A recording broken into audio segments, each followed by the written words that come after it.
Hello everyone, in this video I will show you how to fix camera not working on Redmi Note 15. Let's start the video. If you want to fix this problem, so restart phone, click power button and volume up button at the time. You will see restart phone.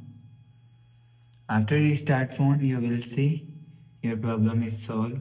If it not solved, go to app library, scroll down and click on settings app.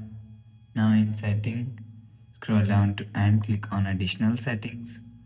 After click on additional settings, scroll down and click on developer option. After click on developer option, scroll down and search media setting from here. You will see click on media DRM settings. You will check your software update is latest.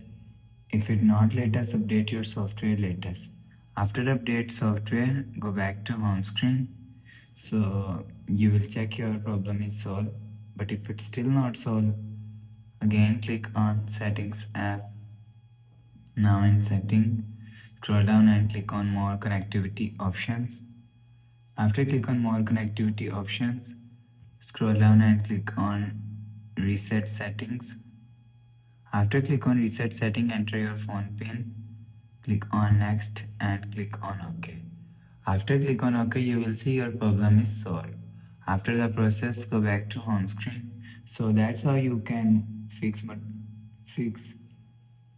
camera not working on Redmi Note 15. If you like the video, please subscribe. Thanks for watching.